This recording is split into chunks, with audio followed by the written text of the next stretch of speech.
حتى أهل البدع والأهواء، أهل البدع العقائدية وأهل البدع السياسية، نقول بيننا وبينكم السلف، بيننا وبينكم الكتب، كان فيقول البدع بيننا وبينكم. Bismillahirrahmanirrahim. Alhamdulillahirabbil alamin. Wassalatu wassalamu ala rasulihil amin wa ala alihi wa ashabihi ajma'in. Amma ba'd. Kemarin kita mengambil satu bait, apa itu ilhad?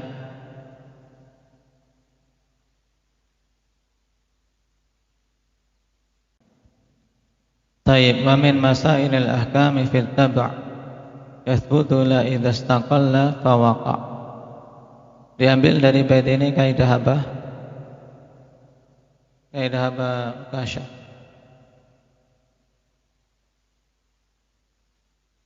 Yathbutu tab'an ma la yathbutu istiqlalan. Maksudnya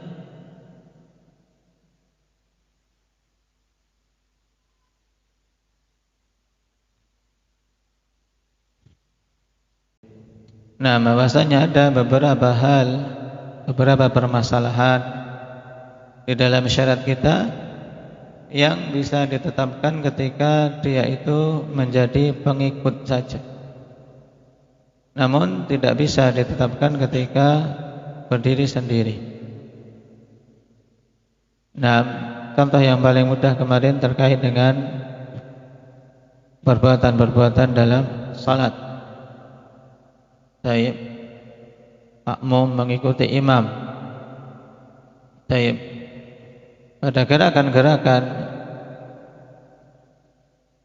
makmum yang masbuk, tentunya dia harus mengikuti imam. Terkadang rakaat pertama sudah tahiyat akhir bersama imam, padahal kalau berdiri sendiri tidak boleh. Di rakaat pertama tahiyat akhir.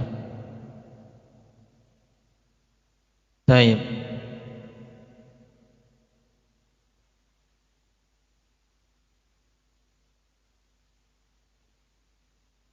demikian pula di antara bentuk yang belum disebutkan kemarin, ikhwan, seperti apa? Dalam masalah jual beli barang-barang yang padanya gambar makhluk bernyawa. Seorang kalau membeli lukisan bergambar makhluk bernyawa, boleh enggak? Enggak. Karena gambar makhluk bernyawa haram, tidak boleh diperjualbelikan. Beli lukisan gambar makhluk bernyawa atau sesuatu yang memang sengaja manusia membeli karena gambarnya. Ketika gambar itu berupa gambar makhluk bernyawa, maka haram dibeli. Tapi ketika gambar itu sekedar tabak, seorang tidak memaksudkan untuk membeli gambarnya, tapi membeli isinya, misalnya pada kemasan-kemasan, barang-barang yang banyak di masa ini kemasannya bergambar makhluk bernyawa. Beli deterjen, tidak akan beli gambarnya, kecuali kalian gambarnya dipotong, tempelkan di lemari kalian. Ini jadi niatnya beli gambar ini, boleh. Tapi kalau beli deterjennya, boleh tidak, Iqbal? Boleh saja. Seandainya boleh sama pembelinya, saya beli isinya saja, bawa wadah sendiri, wadahnya dikembalikan, itu bagus. Cuman mana boleh, ya kan? Harus dibawa pulang sama wadahnya. Jadi dia tabak. Gambar-gambar yang ada pada kemasan-kemasan itu tabak. Di sini berlaku kaidah yathbutu taba'an ma la yathbutu istiqlalan. Baik.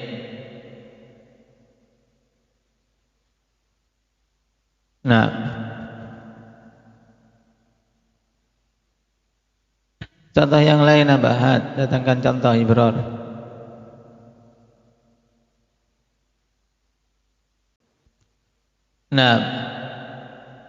Juga pada masalah jual beli majhul ini paling sering apa? Jual beli sesuatu yang majhul tidak boleh kalau berdiri sendiri. Tapi ketika jahalah itu taba' seperti jahalah pondasi, bagaimana pondasinya, kedalaman berapa, ini taba'. Nah, baik, maka boleh tetap dikatakan sah jual belinya karena ngikut bangunan. Baik. Nah, kalau kita terapkan dalam banyak hal, ini sangat bermanfaat kaidah ini. Karena memang ketika seseorang menjadi tabi', makanya sebagian mengungkapkan at-tabi' tabi'. Pengikut ya pengikut. Tabi' yang ngikuti tetap dia ngikuti, tidak bisa dia dihukumi berdiri sendiri. Kapan saja dia berdiri sendiri bisa memiliki hukum yang lain. Nah, sekarang kita masuk pada kaidah berikutnya, yaitu terkait kaidah al-khata' wan nisyan wal ikrah.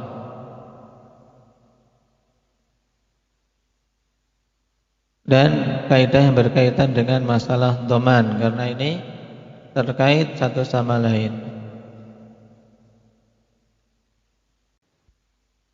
Baik, mulai dari bait yang ke-25. Kemudian bait tentang masalah dhaman setelahnya. Nah, cuman sayang Imam As-Sa'di kan di sini pisah-pisah. Makanya insyaallah kita kumpulkan bait-bait tentang masalah dhaman setelah pembahasan khata' wal ikrah wan nisyan. Ini sangat terkait erat. Seorang yang salah, seorang yang dipaksa, seorang yang lupa, ini hukumnya berbeda. Terkait dengan hak Allah dan terkait dengan hak sesama, ini beda. Nah, maka kita ambil dulu bait yang ke-25. Wal khata'u wal ikrahu wan nisyanu asqatahu ma'budunar rahmanu.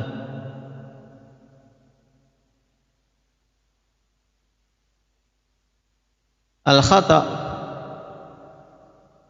kekeliruan, wal ikrah, dan keterpaksaan, serta an-nisyan, kelupaan. Asqatahu ma'budunar rahman, zat yang kita ibadahi yaitu Ar-Rahman telah menggugurkannya.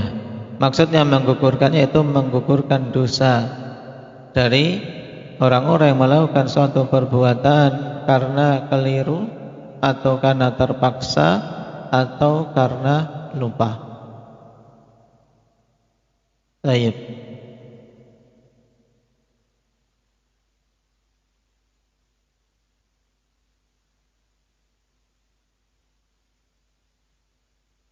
Qala Imam Sa'di rahimahullahu ta'ala fi syarhi, wa hadha min kamali judihi wa karamihi ta'ala wa rahmatihi bi'ibadihi. Ini termasuk di antara bentuk kesempurnaan, kedermawanan Allah dan kemurahannya serta rahmat Allah Subhanahu wa ta'ala terhadap hamba-hambanya.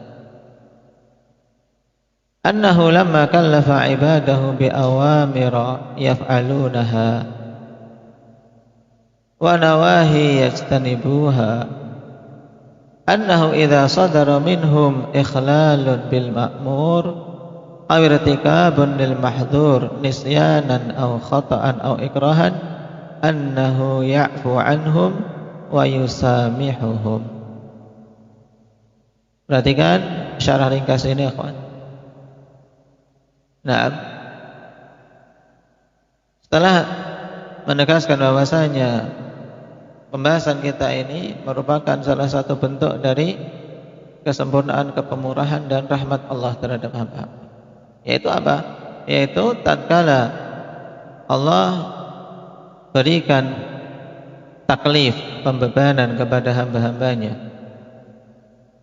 Yang taklif ini terbagi jadi dua, ikhwan, yaitu bi awamir yaf'alunaha, ya, beban dengan perintah-perintah yang mereka dituntut melakukannya, wa nawahi yang yajtanibuha, dan larangan-larangan yang mereka dituntut untuk menjauhinya.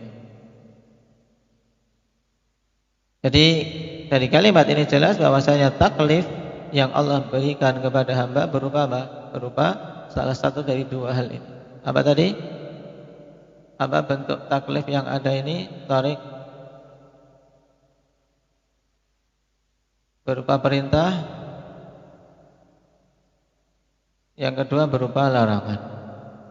Perintah dituntut untuk melakukan, larangan dituntut untuk menjauhi.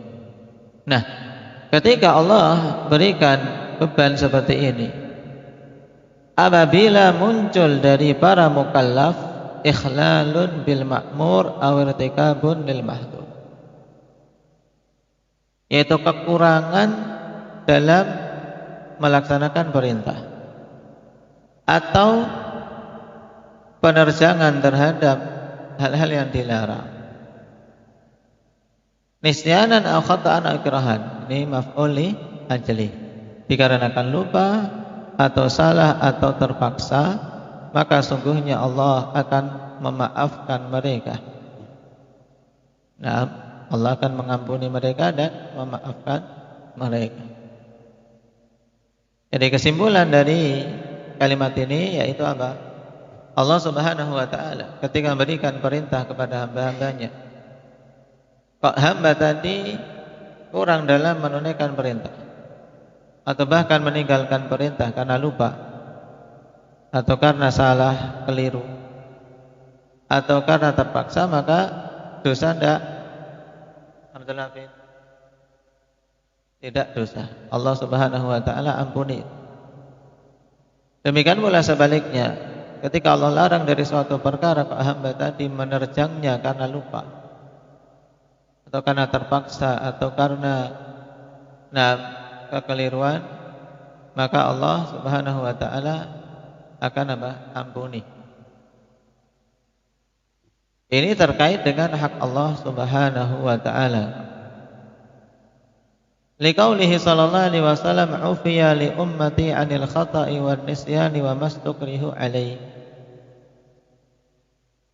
Berdasarkan sabda Rasul sallallahu alaihi wasallam, diampuni untuk umatku, dimaafkan untuk umatku suatu perbuatan yang muncul karena khata', kekeliruan, wan nisyan, kelupaan, dan apa-apa yang mereka dipaksa atasnya. Baik. Hadis ini akhwan, hadis yang kesimpulan akhirnya adalah hasan, datang dari sederetan para sahabat, di antaranya Ibnu Abbas, Abu Dzar, Tsauban, Abu Bakrah, dan yang lainnya. Nah, jadi dengan penggabungan jalan-jalan itu dan syawahidnya, minimal derajatnya hasan. Baik.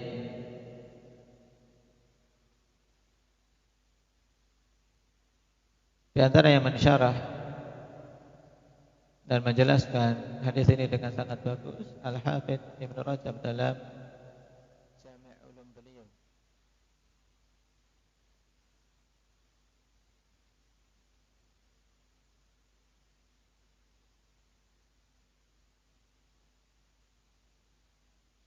Kemudian perlu diketahui bahwasanya pengampunan dan pemaafan ini hanya terkait pada hukum-hukum di akhirat. Hukum-hukum di akhirat.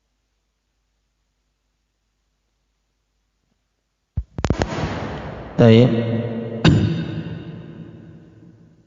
Ya, jadi setelah kita tahu hadis ini hasan minimalnya. Baik, dalam sebagian riwayat yang masyhur, innallaha tajawaza li an ummati al khata' wan nisyan famastukrihu alaih. Ada sedikit perbedaan redaksi tapi tidak mengubah makna. Nah, hukum ini tadi apa? Diampuni, dimaafkan, itu pada hukum apa? Abdullah? Berkaitan dengan hukum apa? Hukum di akhirat. Maksudnya mereka tidak berdosa. Allah Subhanahu wa taala tidak timpakan dosa dikarenakan hal tersebut. Akan tapi terkait hukum di dunia, maka ada konsekuensinya. Itulah yang akan dibahas nanti pada kaidah tentang doman. Kalau kaitannya dengan hukum duniawi, nanti di sana ada pembahasan tersendiri. Terkait dengan doman dan yang lainnya. Contoh misalnya, Abdullah Samin tiba-tiba ngambil sepeda temannya tanpa izin. Kemudian setelah itu tidak sengaja dia merusakkannya. Baik. Maka doman atau yang lebih baguslah untuk Abdullah Samin ini lebih bagus. Keliru. Mau ngambil sepedanya salah, sepeda temannya. Enggak sengaja. Baik. Ya betul. Tapi biasanya keliru atau sengaja? Baik, misalnya keliru enggak sengaja ngambil.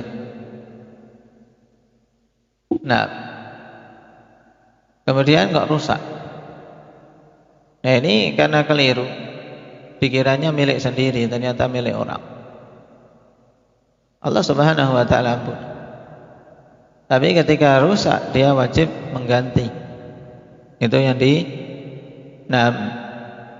sebut nanti dengan apa? Dengan doman. Dan ada hukumnya tersendiri insyaallah. Nah, sekarang pembahasan kita terkait dengan hukum di akhirat antara hamba dengan Allah Subhanahu wa taala, maka perbuatan-perbuatan yang terjadi karena salah satu tiga hal ini, khata', ikrah atau nisyan, maka digugurkan tuntutan dosa darinya. Dan hal ini terjadi ijma', merupakan perkara disepakati oleh para ulama. Ditegaskan oleh Syekhul Islam Ibnu Taimiyah rahimahullahu taala, wa hadza mimma la yatanaza'u fihi al-ulama anna an-nasi la ya'tham. Dan ini termasuk perkara yang tidak diperselisihkan para ulama, bahwasanya orang yang lupa itu tidak berdosa. Cuma yang terjadi perselisihan, lakin yatanaza'una fi butlani ibadatih. Akan tapi mereka berselisih tentang batalnya ibadah tersebut, batal atau tidak untuk seorang yang lupa. Nah, misalnya untuk puasa lupa makan dan minum di siang hari, tidak berdosa. Nah, yang jelas kalau untuk puasa telah datang nas bahwasanya puasanya tidak batal.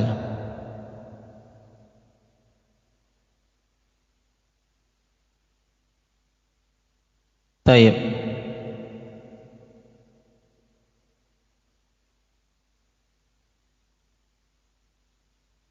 Selain hadis tadi, akhwan, dalil untuk kaidah ini firman Allah Subhanahu wa taala, Rabbana la tu'akhidna in nasina aw akhtana. Dan telah sabit dalam Sahih Muslim dari Ibnu Abbas radhiyallahu anhuma bahwasanya Allah Subhanahu wa taala katakan ketika kaum mukminin berdoa demikian, qad fa'altu. Jadi Allah tidak akan menghukum, tidak akan menimpakan hukuman ketika hamba-hambanya ini lupa atau keliru. Ini termasuk di antara dalil yang sangat jelas di akhir surat Al-Baqarah. Juga di surat Al-Ahzab ayat ke-5, walaysa 'alaikum junahun fima akhta'tum bih walakin ma ta'ammadat qulubukum wa kana Allahu ghafurar rahimah. Tidak ada dosa atas kalian pada apa-apa yang kalian keliru padanya. Kan tapi dosa itu dijatuhkan pada perkara-perkara yang hati-hati kalian menyengaja. Dan adalah Allah itu Ghafurur Rahim.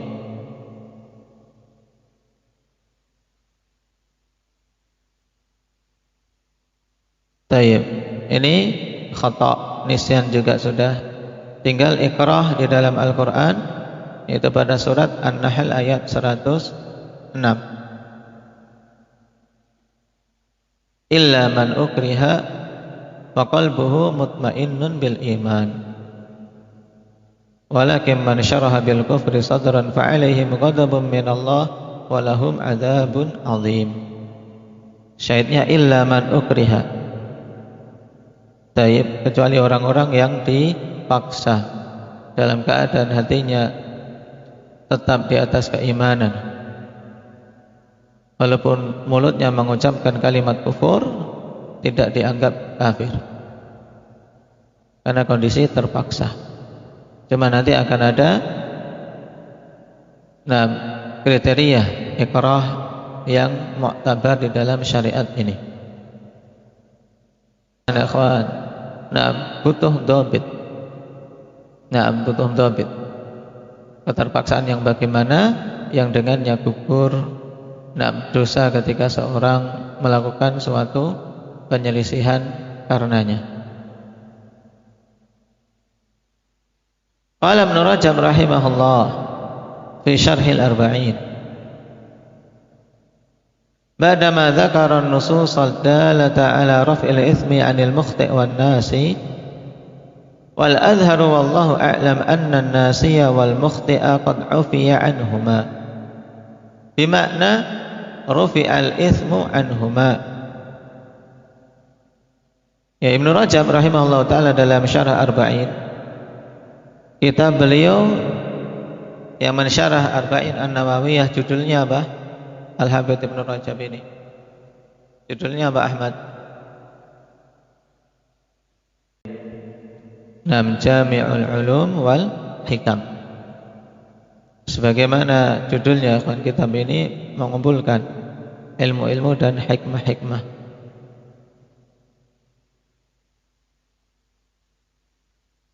Nah, beliau katakan setelah menyebutkan nas-nas yang menunjukkan terangkatnya dosa dari orang yang melakukan kesalahan dan orang yang lupa.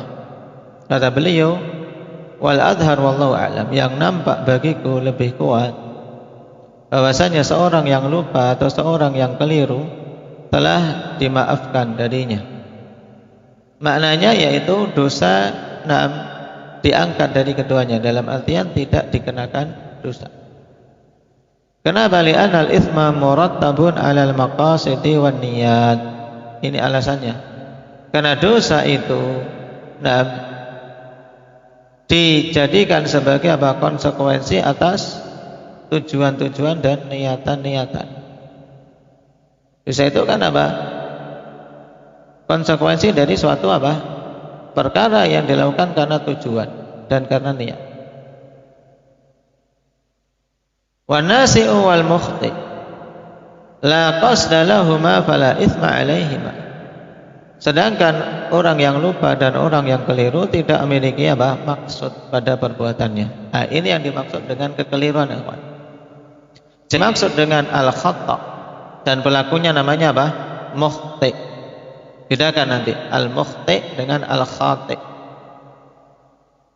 Nah, al-mukhti, ikhwan, seorang yang keliru pada perbuatan, yaitu seorang yang ingin melakukan suatu hal, tujuannya sudah bagus, tapi apa? Jatuhnya kepada hal lain. Contoh yang paling mudah, seorang ingin membunuh kafir. Dia sudah apa? Sudah membidik seorang kafir. Sudah dipaskan, dibidik, ketika dilesatkan ternyata datang muslim lewat di depannya, tiba-tiba terbunuhlah dengan pelurunya. Ini qatal apa? Khata'. Dia tidak ada maksud pada perbuatan itu untuk membunuh. Ini al-khata'. Nah, orang yang mukhti seperti ini kan tidak ada maksud untuk membunuh. Baik. Seperti juga seorang yang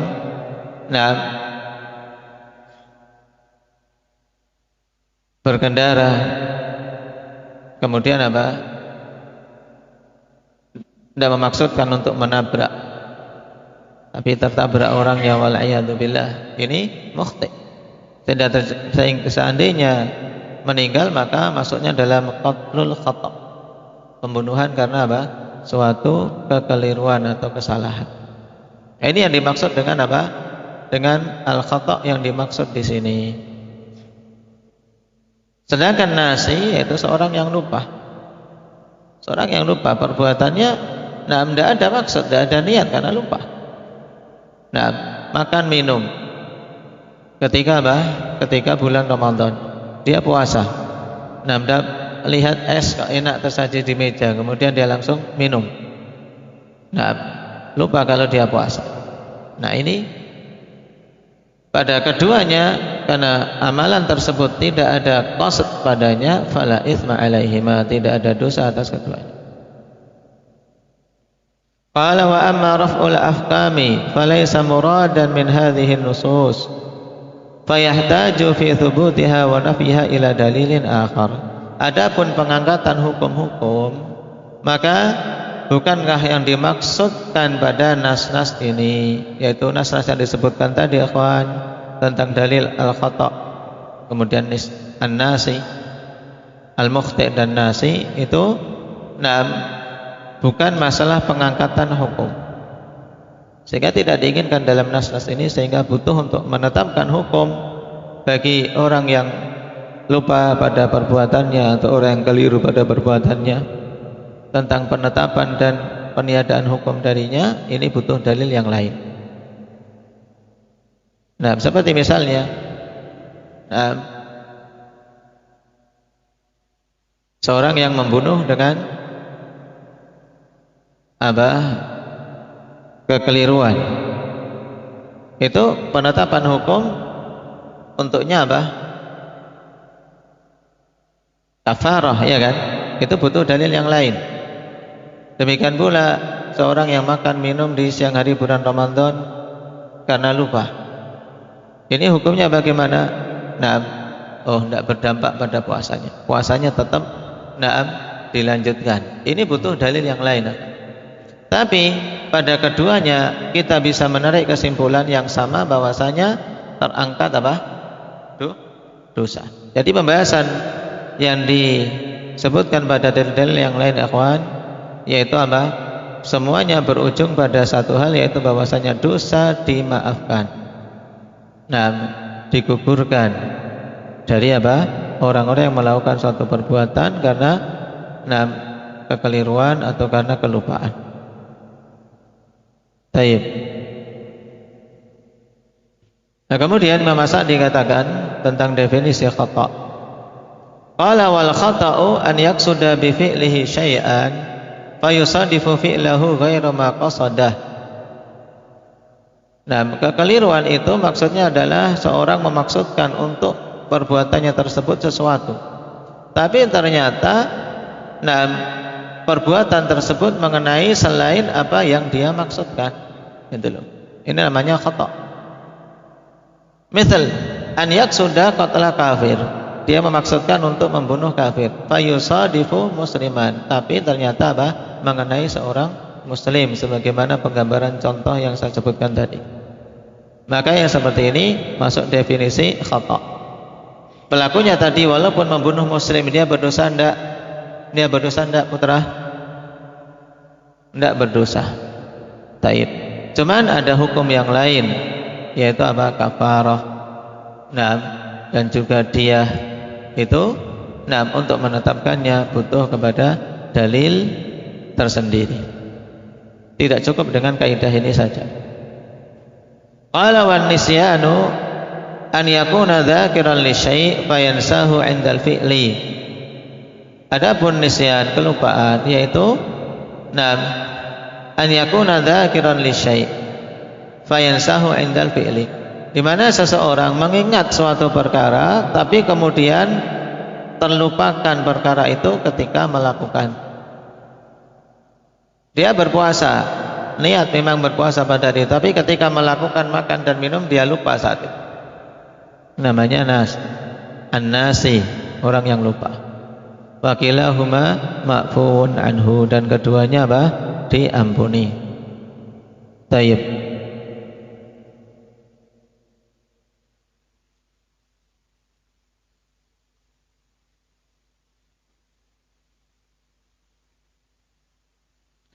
Mungkin itu dulu. Nah, berkait dengan kaidah al-khata' wan nisyan. Ada tentang al-iqra, insyaallah kita ambil pada pertemuan berikutnya. Nasallallahu taufiq wa sadad walhamdulillah. Ya la la la la la la la la la la la la